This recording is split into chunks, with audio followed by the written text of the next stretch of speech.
Hi guys, welcome back to ನಮ್ಮ Raj YouTube channel. ಟೋಟಲ್ಗೂ ಚೆನ್ನಾಗಿದ್ದೀರಾ ಅಂತ ಅಂದ್ಕೊಳ್ತೀನಿ. ನಾನಿವತ್ತು ವೆಟರ್ನರಿ ಹಾಸ್ಪಿಟಲಿಂದ ಸ್ಟಾರ್ಟ್ ಮಾಡ್ತಾ ಇದ್ದೀನಿ ಬ್ಲಾಗ್ನ. ನೋಡಿ, ಸ್ವಿಮ್ಮಿಂಗ್ ಪೂಲ್ ಎಲ್ಲ ಇದೆ. ಡಾಗ್ಸ್ಗಂತ, ಪೆಟ್ಸ್ಗಂತಲೇ ಇಲ್ಲೆಲ್ಲ ಮಾಡಿದ್ದಾರೆ. ಗೈಸ್, ಇವತ್ತೇನೆಂದರೆ ನಮ್ಮ ಮಗು ಅಂದರೆ ನಮ್ಮ ಸ್ಕಾಚಿ ನಮ್ಮ ಮನೇಲಿ ಪಗ್ಗಿದೆಯಲ್ಲ, ಅವ್ನಿಗೆ 14 ಇಯರ್ಸ್ ಆಗಿದೆ, ಅವ್ನಿಗೆ ಏಜ್ ಆಗಿದೆ. ಸೊ ಅದರಿಂದ ಅವನಿಗೆ ಮಿಡ್ ನೈಟ್ 3 o'clock ಅವನಿಗೆ ಯೂರಿನಲ್ಲೆಲ್ಲ ಬ್ಲಡ್ ಪಾಸ್ ಆಗ್ತಾಯಿದೆ ಮತ್ತು ಮೋಷನಲ್ಲೂ ಕೂಡ ಬ್ಲಡ್ ಪಾಸ್ ಆಗ್ತಾಯಿದೆ. ಸೊ ಹಾಗಾಗಿ ಅವನಿಗೆ ಹುಷಾರಿಲ್ಲ. ಆ್ಯಂಡ್ ಫ್ರಮ್ 10 to 12 days ಅವನು ತುಂಬ ಗ್ಯಾಸ್ಟ್ರಿಕ್ಕಿಂದ ಸಫರ್ ಮಾಡ್ತಿದ್ದ. ಸೊ ತೋರಿಸೋಣ ಅಂತ ಕರ್ಕೊಂಬಂದಿದ್ದೀವಿ. ಆ್ಯಂಡ್ ನಾನು ಇವಾಗ ಸ್ಯಾಟರ್ಡೆ ಕೂಡ ನಮ್ಮ ಹಸ್ಬೆಂಡ್ ಮನೆಗೆ ಹೋಗ್ತೀನಿ. ಬಟ್ ಅಷ್ಟರಲ್ಲಿ ಇವ್ನಿಗೆ ಹುಷಾರು ತಪ್ಪಿತು. ನಿಜ ಗೈಸ್, ನನಗೆ ಇವನಂದರೆ ತುಂಬ ಅಟ್ಯಾಚ್ಮೆಂಟ್. ಬಟ್ ಇವಾಗಲೇ ಈ ಥರ ಆಗಿರೋದಕ್ಕೆ ಇನ್ನೂ ಬೇಜಾರಾಗ್ತಾಯಿದೆ. ನೋಡಬೇಕು ಡಾಕ್ಟ್ರ್ ಏನು ಹೇಳ್ತಾರೆ ಅಂತ.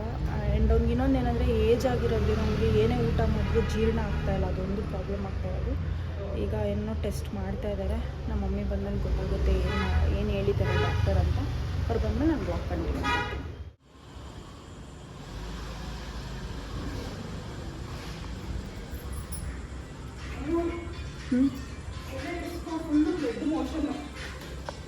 ತಿರ್ಗಾನ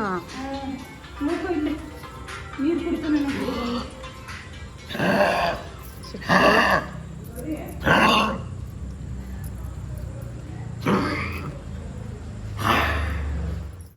ಪೆಟ್ಸ್ಗೆಲ್ಲ ವೆಯ್ಟ್ ಚೆಕ್ ಮಾಡೋದಕ್ಕೆ ಮತ್ತು ಇಲ್ಲಿ ಫೋಟೋ ಬೂತ್ ಮಾಡಿದ್ದಾರೆ. ಎಷ್ಟು ಕ್ಯೂಟಾಗಿ.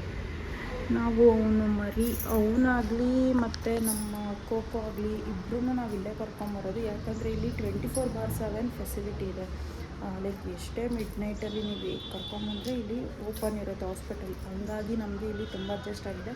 ಇಬ್ಬರೂ ಮರಿಯಿಂದನೂ ನಾವು ಇಲ್ಲೇ ತೋರಿಸ್ತಾ ಇರೋದು. ಆ್ಯಂಡ್ ಡಾಕ್ಟರ್ಸ್ ಎಲ್ಲ ಅಡ್ಜಸ್ಟ್ ಆಗಿಬಿಟ್ಟಿದ್ದಾರೆ.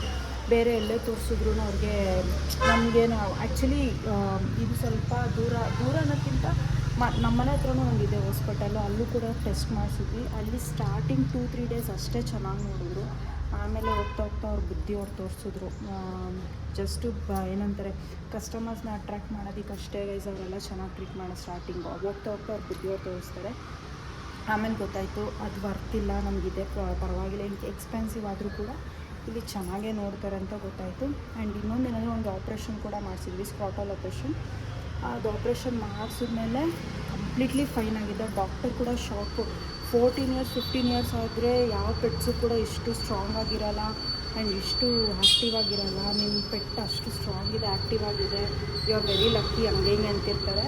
ಅದೇ ನೆನ್ನೆ ಹಿಂಗೆ ಆಗಿರೋದಕ್ಕೆ ತುಂಬ ಡಿಸಪಾಯಿಂಟ್ ಆಗಿದೆ, ತುಂಬ ಬೇಜಾರಾಗಿದೆ. ನಮ್ಮ ಮಮ್ಮಿಗೂ ನಿದ್ದೆ ಇಲ್ಲ ನೈಟೆಲ್ಲ, ನಮ್ಮ ಮಮ್ಮಿ ನನ್ನ ತಂಗಿಗೆ ಇಬ್ಬರಿಗೂ ನಿದ್ದೆ ಇಲ್ಲ.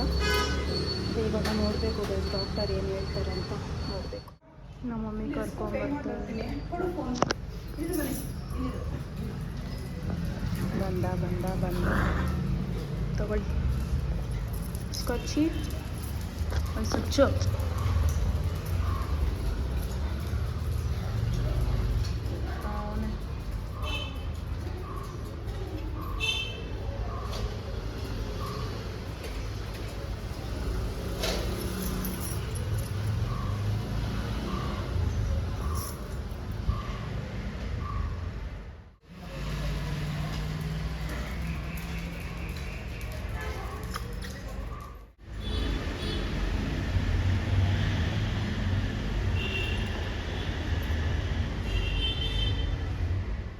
ಆಮೇಲೆ ಹಿಂದೆಗಡೆಯಿಂದ ಹಾಕ್ಸಿದ್ಮೇಲೆ ಸಮಾಧಾನ ಆಗೋನು. ಏನಮ್ಮ ಪಾಪ ಸುಸ್ತಾಗ್ಬಿಟ್ಟಿದ್ದಾನೆ. ನಾವು ಏನು ಗೊತ್ತಾ, ಪೆಡಿಗಿರಿ ಕೊಟ್ಟರೆ 100 ಗ್ರಾಮ್ ಬೆಳಗ್ಗೆ 100 ಗ್ರಾಮ್ ನೈಟು ಸೋಕ್ ಮಾಡಿ ಕೊಡ್ಬೇಕಂತೆ. ಅವನ್ ಕಪ್ಪಿದೆಯಲ್ಲ ಅಷ್ಟೇ ಅಂತೆ. ಜಾಸ್ತಿ ಚಿಕನ್ನು ರೈಸು ಬಾಯ್ಲ್ ಮಾಡಿ ಕೊಡಿ, ಇಲ್ಲ ವೆಜಿಟೇಬಲಲ್ಲಿ ಬಾಯ್ಲ್ ಮಾಡಿ ಕೊಡಿ. ಫುಡ್ ಡೈಜೆಷನ್ ಆಗ್ತಿಲ್ಲ ಅವನಿಗೆ. ಅದೇ ಏಜ್ ಫ್ಯಾಕ್ಟರ್. ಓಕೆ, ಮನೆಗೆ ಹೋಗೋಣಮ್ಮ. ಆರಾಮಾಗಿ ಕುತ್ಕೋ ಇವಾಗ. ಆಮೇಲೆ ಏನು ಹೇಳ್ತಿದ್ದಾರೆ, ಹೊಟ್ಟೆ ಮೇಲೆಲ್ಲ ಇಟ್ಕೊಂತಾವ. ನಾನು ಅರ್ಥ ಆಯ್ತಾ, ತಿಂತಾನೆ ಹಂಗೆ ಮಲ್ಕೊತಾನಲ್ಲ, ಅದು ಆಗ್ತಿಲ್ಲ. ಎಕ್ಸಸೈಸ್ ಮಾಡಿಸಿ ಸ್ವಲ್ಪ, ಇಲ್ಲ ಓಡಾಡಿಸಿ, ಇಲ್ಲ ಅಂದರೆ ಸ್ವಲ್ಪ ಏನಾದ್ರು ಆಕ್ಟಿವಿಟೀಸ್ ನೀವೇ ಏನಾದ್ರು ಮಾಡಬೇಕು ಎದ್ದಿರೋವಾಗ ಅಂತ ಹೇಳ್ತಿದ್ದಾರೆ. ಫುಡ್ ಡೈಜೆಷನ್ ಆಗಲ್ವಂತೆ. ಆದಷ್ಟು ಕಮ್ಮಿ ಪರ್ ಡೇ 2 times ಕೊಡ್ಬೇಕಂತೆ. 100 ml ಇಲ್ಲಾಂದರೆ ಚಿಕನ್ ರೈಸ್ ಕೊಟ್ಟರೆ 75% ರೈಸು 25 ಚಿಕನ್ನು 2 ಬಾಯ್ಲ್ಡ್ ಮಾಡಿ ಚೆನ್ನಾಗಿ ಮಿಕ್ಸ್ ಮಾಡಿ ತಿನ್ಸಿ ನೋಡಿ. ಹಿಂಗೆ ನೋಡ್ತಾನೆ. ಅಮ್ಮ ನಗ್ತಾ ಇದೆಯಾ ನೀನು? ಇಷ್ಟು ಹಿಂಸೆ ಪಟ್ಬಿಟ್ಟಲ್ಲ ಮಗನೆ. ಊಟ ತಿನ್ಬೇಡಪ್ಪ ಸಾಕು. ರಾ ವೆಜಿಟೇಬಲ್ಸ್ ಎಲ್ಲ ಕೊಡಬಾರ್ದಂತೆ. ಇಷ್ಟಪಡ್ತಾನಲ್ಲ ಅವನು. ಬೇಯಿಸ್ಬಿಟ್ಟು ಕೊಡಿ, ಸ್ಮ್ಯಾಶ್ ಮಾಡಿ, ಇಲ್ಲಾಂದ್ರೆ ಬೇಯಿಸ್ಬಿಟ್ಟು ತಿನ್ಸಿ. ಅವನು ಏನು ಮಾಡ್ತಾ ಇದ್ದಾನೆ ಗೊತ್ತಾ, ಗಬ ಗಬ ಗಬ ಅಂತ ತಿನ್ಕೊತಾ ಇದ್ದಾನೆ. ಅದು ಅವನಿಗೆ ಎಲ್ಲ ಊಟ ಉಂಡುಂಡೆನೆ ಫುಲ್ಲು ಹೊಟ್ಟೆ ತುಂಬ ಊಟ ಇದೆ, ನೀರಿದೆ, ಡೈಜೆಷನ್ ಆಗ್ತಿಲ್ಲ ಅವನಿಗೆ. ಅದಕ್ಕೆ ಅವ್ನು ಮೋಷನ್ ಅಷ್ಟೇ ಕಷ್ಟಪಡ್ತಿರೋದು. ಚಿಕನ್ ಈಗ ಅವನಿಗೆ ಡೈಜೆಷನ್ ಕೆಪಾಸಿಟಿ ಇಲ್ಲ. ಈಸ್ ಆಲ್ರೆಡಿ 14 years ಆಯ್ತಾ. ಅವ್ನಿಗೆ ಇವಾಗ ಏನು ಅಂತಂದ್ರೆ ಚಿಕನ್ ಅಂಡ್ ರೈಸು, ಇಲ್ಲಾಂದ್ರೆ ಪೆಡಿಗಿರಿ ಏನಾದ್ರು ಕೊಡ್ತೀವಿ ಅಂತಂದ್ರೆ ಪೆಡಿಗಿರಿ ಮೊದಲು ಸೋಪ್ ಮಾಡ್ತಿದ್ವಿ ಗೊತ್ತಾ ಮಗುಲಿದ್ದಾಗ. ಆ ತರ ಬಿಸಿನೀರಲ್ಲಿ ಸೋಪ್ ಮಾಡಿ ಸ್ವಲ್ಪ ನೀರಿನ ಅಂಶ ಇರೋ ತರ ಕೊಡಿ. ಈಗ ಮೋಷನಲ್ಲಿ ಯಾಕೆ ಬ್ಲಡ್ ಬಂತಂತೆ? ಅದೇ ಫುಡ್ ಎಲ್ಲ ಜಾಮ್ ಆಗ್ಬಿಟ್ಟಿದೆ. ಅದು ಪ್ರೆಷರ್ ಹೆಂಗೆ ಅಂದ್ರೆ ಡೈಜೆಷನ್ ಆಗಿಲ್ಲ, ಎಲ್ಲ ಹೋಗಿ ತುಂಬ್ಕೊಂಡ್ಬಿಟ್ಟಿದೆ ಹೊಟ್ಟೆನಲ್ಲಿ. ಆಮೇಲೆ ಇಮಿಡಿಯೇಟ್ ನೀರ್ ಕುಡಿತಾನಲ್ಲ, ಎಲ್ಲ ಸ್ಟ್ರಕ್ ಆಗಿದೆ ಇವಾಗ. ಅದಕ್ಕೆ ಲೆಕ್ಕ ಇಟ್ಕೊಂಡು ಬೆಳಗ್ಗೆ 100 ಗ್ರಾಮು, ತಿರ್ಗಾ ನೈಟ್ 100 ಗ್ರಾಮ್ ಕೊಟ್ರೆ ಇನ್ನೇನು ಕೊಡೋಂಗಿಲ್ಲ ಮಧ್ಯದಲ್ಲಿ. ಬಾಯ್ಲ್ಡ್ ವೆಜಿಟೇಬಲ್ಲು ಆಯ್ತಾ. ಓಕೆ ಗೈಸ್, ಮನೆಗೆ ಹೋಗ್ತಾ ಇದ್ದೀವಿ. ಮನೆಗೆ ಹೋಗ್ಬಿಟ್ಟು ಬ್ಲಾಗ್ ಕಂಡು ಸಚ್ಚು ಊಟ ಹಿಂಗ್ ಕ್ರೇವಿಂಗ್ಸ್ ಕಮ್ಮಿ ಮಾಡೋ. ಹೊಟ್ಟೆಲ್ ನೋಡ್ದಾ ಕಕ್ಕ ತುಂಬ ಫುಡ್ಡಿ ಗೈಸ್ ಇವನು. ಫುಡ್ಡಿ ತಿಂತಾ ಇರಬೇಕು, ಏನಾದರೂ ಬಾಯಿ ಆಡಿಸ್ತಾ ಇರಬೇಕು ಇವನಿಗೆ. ಸ್ಕಾಚಿ ಏನಿಲ್ಲ, ಮನೆಗೆ ಬಂದ್ವಿ, ಇನ್ನು 2 minutes ರೀಚ್ ಆಗ್ತೀವಿ. ಹೆದ್ರುಕೊಂತಾನೆ ಪಾಪ.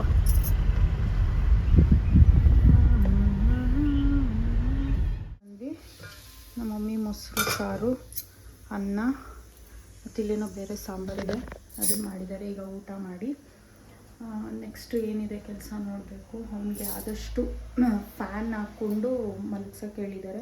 ಅವನು ಜಾಸ್ತಿ ಬೆಡ್ ಮೇಲೆ ಬಂದು ಮಲ್ಕೊತಿದ್ದ ಗೈಸ್ ನನ್ನ ಜೊತೆ. ಇವಾಗ ನಾನು ಬಂದಾಗಿಂದ ಅವನು ನನ್ನ ಪಕ್ಕ ಬಂದು ಮಲಗ್ತಾನೆ ಇಲ್ಲ. ಬಿಕಾಸ್ ತುಂಬ ಸಮ್ಮರ್ ಬಿಸಿಲಿರೋದ್ರಿಂದ, ಹೀಟ್ ಇರೋದ್ರಿಂದ ಅವನು ಬೆಡ್ ಆಗಲಿ ಸೋಫಾ ಆಗಲಿ ಎಲ್ಲೂ ಹತ್ತಾ ಇಲ್ಲ, ನೆಲದ ಮೇಲೇ ಮಲ್ಕೊತಾ ಇದ್ದಾನೆ. ಈಗ ಅಷ್ಟೇ. ಅವ್ನಿಗೆ ಇವಾಗ ಊಟನೂ ಕೊಡ್ತಾ ಇಲ್ಲ ನಾವು, ಲೈಕ್ ಖಾಲಿ ಹೊಟ್ಟೆಲ್ಲಿ ಇಡ್ತಾ ಇದ್ದೀವಿ. ಏನಕ್ಕೆ ಅಂದರೆ ಡಾಕ್ಟ್ರ್ ಹೇಳಿದ್ದಾರೆ ಜಾಸ್ತಿ ಫೀಡ್ ಮಾಡಬೇಡಿ, ಲೈಕ್ 100 ml ಅಷ್ಟೇ ಊಟ ಕೊಡಬೇಕು ಅಂತ. ಬಟ್ 100 ml ಸಾಕಾಗಲ್ಲ. ಬಟ್ ಅವನಿಗೆ ಅದೇ ಮೋಷನ್ ಅದೆಲ್ಲ ಪ್ರಾಬ್ಲಮ್ ಆಗ್ತಿರೋದ್ರಿಂದ ಹಂಗೆ ಕೊಡಬೇಕು ಅಂತ ಹೇಳಿದ್ದಾರೆ. ಸೊ ನೋಡೋಣ ಅವ್ನು ಯಾವ ಥರ ಅದನ್ನು ಅಕ್ಸೆಪ್ಟ್ ಮಾಡ್ತಾನೆ ಅಂತ. ಅವನಿಗೆ ಹುಡುಕ್ತಾನೆ ಗೈಸ್, ಊಟ ಅಲ್ಲಿದೆಯಾ ಇಲ್ಲಿದೆಯಾ ತಿನ್ನಬೇಕು ಅಂತ ಹುಡುಕ್ತಾನೆ ಅಷ್ಟೇ. ಈಗ ಕೂತ್ಕೊಂಡಿದ್ದಾನೆ ಹಾಲಲ್ಲಿ ಆರಾಮಾಗಿ, ಫ್ಯಾನ್ ಹಾಕಿದ್ದೀವಿ. ನಮ್ಮ ಮಮ್ಮಿ ಊಟ ಮಾಡ್ತಾ ಇದ್ದಾರೆ ಆರಾಮಾಗಿ ಕೂತ್ಕೊಂಡು. ಅವನು ನಮ್ಮಮ್ಮ ನೋಡ್ಕೊಂಡು ಕೂತ್ಕೊಂಡಿದ್ದಾನೆ. ಈಗ ನಾನು ಊಟ ಮಾಡಬೇಕು. ಊಟ ಮಾಡಿದ್ಮೇಲೆ ಬ್ಲಾಗ್ ಕಂಟಿನ್ಯೂ ಮಾಡ್ತೀನಿ. ಅಮ್ಮ ಸ್ಕಾಚಿ ಮೇಲತ್ತತ್ಯಾ? ಅವನ ಮೇಲೆ ಬರ್ತಾನೆ ಇಲ್ಲ ಅಲ್ಲ ಶೆಕೆಗೆ. ಬಿಡು, ಅವ್ನು ನೆಲದ ಮೇಲೇ ಅವನಿಗೆ ಕಂಫರ್ಟಬಲ್ ಅಂದರೆ ಅಲ್ಲೇ ಕೂತ್ಕೊಂಡ್ಲಿ ಮಲ್ಕೊಂಡ್ಲಿ. ಏನಮ್ಮ ಆರಾಮಾಗಿದೆಯಾ ಈಗ ಸ್ವಚ್ಛು? ಆರಾಮಾಗಿಲ್ವಾ? ಕುಚ್ಚೋ ಅಲ್ಲೇ ನೆಲದ ಮೇಲೆ. ಫ್ಯಾನಿನ ಒಂಚೂರು ಜೋರಾಗಿ ಹಾಕ್ಬೇಕಿತ್ತು. ಎಷ್ಟು ಚೆನ್ನಾಗಿ ಅರ್ಥ ಆಗುತ್ತೆ ಅವನಿಗೆ. ಮೇಲೆ ಬರ್ತೀಯ ಅಂತ ಕೇಳಿದ ತಕ್ಷಣ ಹೋಗ್ತಾವನೆ ನಮ್ಮಮ್ಮ ಹತ್ರ ಮೇಲೆ ಹತ್ತೋದಕ್ಕೆ. ಹತ್ತುತ್ತಾನೇನು? ಹತ್ತಿಸ್ಕೊಳ್ಳಿ ಮಮತಾರಾಜ್. ಬೇಡ, ಇದು ನೀರು ಕುಡ್ದನಪ್ಪ. ಮೊಸರು ತಿಂದಲ್ಲ ಸಾಕು. ಸಾಯಂಕಾಲ ತಿನ್ನಿಸ್ತೀನಿ, ಹೊಟ್ಟೆ ಸ್ವಲ್ಪ ಫ್ರೀ ಆಗಿರಲಿ, ಓಡಾಡಬೇಕಾದ್ರೆ. ಈಗ ಡಾಕ್ಟ್ರ್ ಹೇಳೋರೆ ನೀನು ತಿನ್ನಬಾರ್ದು ಜಾಸ್ತಿ ಊಟ, ಅರ್ಥ ಆಯ್ತಾ?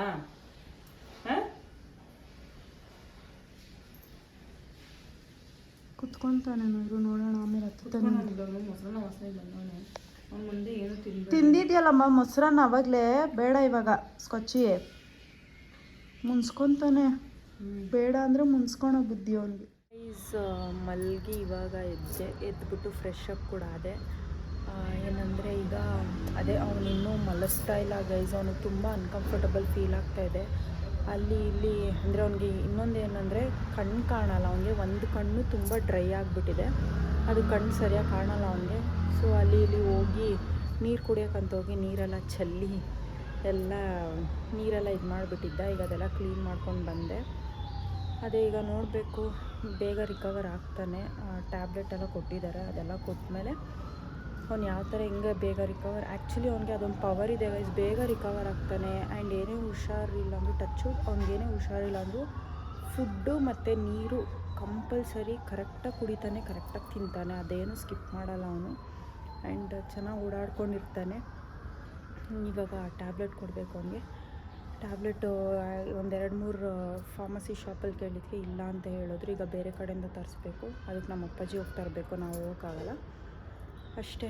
ಇವಾಗ ನಿಮಗೆ ಏನೋ ಒಂದು ತೋರಿಸ್ಲಾ, ನಮ್ಮ ಮಮ್ಮಿ ಪ್ಲ್ಯಾಂಟ್ಸ್, ನನಗೆ ನಮ್ಮ ಮಮ್ಮಿಗೆ ಪ್ಲ್ಯಾಂಟಿಂಗ್ ಅಂದರೆ ತುಂಬ ಇಷ್ಟ, ನನಗೂ ತುಂಬ ಇಷ್ಟ.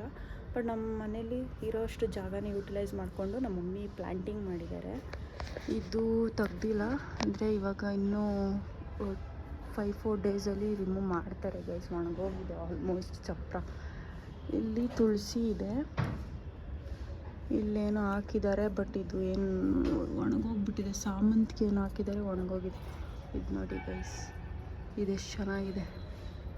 ಶೋ ಪ್ಲ್ಯಾಂಟ್, ಇದು ಮನಿ ಪ್ಲ್ಯಾಂಟ್ ಎಲ್ಲರಿಗೂ ಗೊತ್ತಿರುತ್ತೆ. ನಮ್ಮ ಮಮ್ಮಿ ಹಾಕಿರೋದು ಇದೆಲ್ಲ. ಇದು ನಂದಿ ಬಟ್ಲು ಹೂವು, ನಂದಿ ಬಟ್ಲು ಹೂವು ಕೇಳಿರ್ತೀರ, ಅದು ಕೂಡ ಹಾಳಾಗ್ಬಿಟ್ಟಿದೆ. ಮತ್ತು ಇಲ್ಲೊಂದು ಶೋ ಪ್ಲ್ಯಾಂಟ್ ಹಾಕಿದ್ದಾರೆ. ಇದು ನೋಡಿ ಗಣಗ್ಲು ಹೂವು, ಇದು ಕೂಡ ಒಣಗೋಗ್ಬಿಟ್ಟಿದೆ. ಇದು ಒಂದೇ ಒಂದು ಎಲ್ಲ ಒಣಗೋಗ್ಬಿಟ್ಟಿದೆ. ನನ್ನ ಮದುವೆ ಟೈಮಲ್ಲೆಲ್ಲ ಎಷ್ಟು ಚೆನ್ನಾಗಿತ್ತು ಗೊತ್ತಾ ಗೈಸ್ ಸಾಮಂತಿಗೆ ಹೂವು. ಇದು ಕೂಡ ಒಣಗೋಗಿದೆ. ಈಗ ಬಿಸಿಲಲ್ವಾ, ಸೊ ಎಷ್ಟೇ ನೀರು ಹಾಕಿದ್ರೂ ಕೂಡ ಸಾಕಾಗಲ್ಲ. ಅಲೋವೆರಾ. ಮತ್ತು ಇದನ್ನು ಕನ್ನಡದಲ್ಲಿ ಏನಂತಾರೋ ನನಗೆ ಗೊತ್ತಿಲ್ಲ, ನನಗೆ ಇಂಗ್ಲೀಷಲ್ಲಿ ಮಾತ್ರ ಗೊತ್ತು. ವೆಂಕಾರೋಸಿಯಾ ಅಂತಾರೆ ಇದಕ್ಕೆ. ಆ್ಯಂಡ್ ಲಾಸ್ಟ್ ಅದೊಂದು ಇದು ಶೋ ಪ್ಲ್ಯಾಂಟು ಅಷ್ಟೇ ಗೈಸ್. ಮತ್ತು ಆಚೆ ಕೂಡ ಹಾಕಿದ್ದಾರೆ ನೋಡಿ ದಾಸವಾಳ ಹೂವು. ಮತ್ತು ಇನ್ನೊಂದು ಏನಪ್ಪ ಅದು ನಿಂಬೆ ಹಣ್ಣದು ಏನೋ ಗೊತ್ತಿಲ್ಲ ಗೈಸ್ ನನಗೂ. ನೋಡಿ ಇದು ಇಟ್ಟಿದ್ದಾರೆ. ಅಲ್ಲಿ ವೀಳ್ಯದೆಲೆ, ಅಲ್ಲಿ ನೋಡಿ ಪುದೀನ ಮತ್ತು ಮೆಂತ್ಯ ಹಾಕಿದ್ರು. ಮೆಂತ್ಯ ಎಲ್ಲ ಕಿತ್ಕೊಂಡ್ಬಿಟ್ಟಿದ್ದಾರೆ, ಯೂಟಿಲೈಸ್ ಮಾಡ್ಕೊಂಡ್ಬಿಟ್ಟಿದ್ದಾರೆ. ಅಲ್ಲಿ ಪುದೀನ ಹಾಕಿದ್ದಾರೆ. ನಿಮಗೆ ಇನ್ನೊಂದು ತೋರಿಸ್ತೀನಿ. ಈ ಜಾಗ ಏನಿದೆ, ಇಲ್ಲಿ ಟವಲ್ ಏನೋ ಬಿದ್ದಿದೆಯಲ್ಲ, ಆ ಜಾಗದಲ್ಲಿ ಒಂದು ನಿಮಿಷ, ಆ ಜಾಗದಲ್ಲಿ ನಿಂಬೆಹಣ್ಣು ಮರ ಇತ್ತು ಗೈಸ್, ತುಂಬ ದೊಡ್ಡದು, ಒಂದು ಆಲ್ಮೋಸ್ಟ್ ಒಂದಷ್ಟು ಉದ್ದ ಇತ್ತು. ತುಂಬ ಚೆನ್ನಾಗಿತ್ತು, ಎಷ್ಟು ಫ್ರೆಶ್ ಆಗಿತ್ತು ಅಂದರೆ ಅಷ್ಟು ಫ್ರೆಶ್ ಆಗಿತ್ತು. ಬಟ್ ಒಂದು ಕಾಯಿ ಕೂಡ ಬಿಟ್ಟಿರಲಿಲ್ಲ ಅದರಲ್ಲಿ. ಬಟ್ ಅದು ಹೆಂಗಿತ್ತು, ನಾವು ಈ ಮನೆಗೆ ಬಂದಾಗಿಂದ ಹೇಗಿದೆ ಹಾಗೆ ಇತ್ತು ಆ ಮರ. ಆ್ಯಂಡ್ ಇಲ್ಲೊಂದು ಈ ಪ್ಲೇಸಲ್ಲಿ 800 ಕಾರ್ ಇತ್ತು, ಅಂದರೆ ಅದು ಫುಲ್ಲು ಹಾಳಾಗಿ ಅಲ್ಲೇ ನಿಲ್ಲಿಸ್ಬಿಟ್ಟಿದ್ರು ತುಂಬ ವರ್ಷದಿಂದ. ಆ್ಯಂಡ್ ಅದು ಕೂಡ ಓಮ್ನಿ ಕಾರ್, ಅದು ಕೂಡ ಹಾಳಾಗಿದೆ. ಅದು ಕೂಡ ಲೈಕ್ ಅಲ್ಲೇ ಪಾರ್ಕ್ ಮಾಡಿ ಬಿಟ್ಬಿಟ್ಟಿದ್ದಾರೆ, ಅದು ಯೂಸ್ ಆಗೋಲ್ಲ. ಅದು ಕಾರ್ ಎತ್ತಿದ ಮೇಲೆ ಕೂಡ ಅದು ಹಾಗೆ ಇತ್ತು. ಆಮೇಲೆ ನಾವು ನೋಡೋಷ್ಟು ನೋಡಿ ಜಾಗ ಆಗಲ್ಲ, ಎಲ್ಲ ಗಲೀಜಾಗುತ್ತೆ. ನಾವು ಇಲ್ಲೆಲ್ಲ ಸಿಮೆಂಟ್ ವರ್ಕ್ ಮಾಡಿಸಿದ್ವಿ. ಇದು ಲೈಕ್ ನೀರು ನಿಲ್ಲಬಾರ್ದು ಅಂದ್ಬಿಟ್ಟು, ಮದುವೆಗೆ ಚಪ್ರ ಎಲ್ಲ ಹಾಕೋಕ್ಕೆ ಕಷ್ಟ ಆಗುತ್ತೆ ಅಂದ್ಬಿಟ್ಟು ಅದನ್ನೆಲ್ಲ ಹಾಕ್ಸಿದ್ವಿ ಅಷ್ಟೇ ಗೈಸ್. ಅದು ಆ ಮರ ಕಿತ್ತಾಕಿ ಬಿಸಾಕಿದ್ವಿ, ಅದೇನು ಯೂಸೇ ಇರಲಿಲ್ಲ, ಸುಮ್ಮನೆ ಇತ್ತದಷ್ಟೇ. ಸೊ ಜಾಗ ಆಗುತ್ತೆ ಅಂದ್ಬಿಟ್ಟು ತೆಗ್ದಾಕಿದ್ವಿ. ನನಗೆ ನಮ್ಮ ಮನೆಯದು ಈ ನೇಚರೇ ತುಂಬ ಇಷ್ಟ, ಎಷ್ಟು ಚೆನ್ನಾಗಿರುತ್ತೆ ನೋಡಿ. ಇನ್ನು ಆ ಡೆಡ್ ಎಂಡಲ್ಲಿ ಮತ್ತು ಈ ಡೆಡ್ ಎಂಡಲ್ಲಿ ಕಾಡು ಥರ ಇತ್ತು. ಈಗ ಎಲ್ಲ ಬಂದು ಮನೆಗಳು ಕಟ್ಕೊಂಡು ಎಲ್ಲ ಚೆನ್ನಾಗಿ ಮಾಡಿದ್ದಾರೆ ಅಷ್ಟೇ ಗೈಸ್. ಇನ್ನೇನಿಲ್ಲ, ನನಗೆ ನನ್ನ ಮಗು ಒಂದು ಹುಷಾರಾಗ್ಬಿಟ್ರೆ ಅಷ್ಟೇ ಸಾಕು. ಹೋಪ್ ಇಲ್ ಬಿ ಫೈನ್, ಇಲ್ ರಿಕವರ್ ಸೂನ್ ಅಂತ ಅಂದ್ಕೊತ ಈ ವ್ಲಾಗ್ನ ಇಲ್ಲಿಗೆ ಎಂಡ್ ಮಾಡ್ತಾಯಿದ್ದೀನಿ. ಒಂದು ಲೈಕ್ ಮಾಡಿ, ಶೇರ್ ಮಾಡಿ, ಕಾಮೆಂಟ್ ಮಾಡಿ, ಹಾಗೆ ಸಬ್ಸ್ಕ್ರೈಬ್ ಮಾಡಿ. ಯಾರೂ ವೀಡಿಯೋನ ಸ್ಕಿಪ್ ಮಾಡಬೇಡಿ, ಕಂಪ್ಲೀಟ್ ವೀಡಿಯೋ ನೋಡಿ. ಆದಷ್ಟು ನಿಮ್ಮ ಫ್ರೆಂಡ್ಸ್ಗಳಿಗೂ ನನ್ನ ಚಾನಲ್ನ ಸಬ್ಸ್ಕ್ರೈಬ್ ಮಾಡ್ಕೊಳಕ್ಕೆ ಹೇಳಿ ಅಂತ ಹೇಳ್ತಾ ಈ ವ್ಲಾಗ್ನ ಇಲ್ಲಿಗೆ ಎಂಡ್ ಮಾಡ್ತಾಯಿದ್ದೀನಿ. ಸಿಗ್ತೀನಿ ನೆಕ್ಸ್ಟ್ ವ್ಲಾಗಲ್ಲಿ. Take care.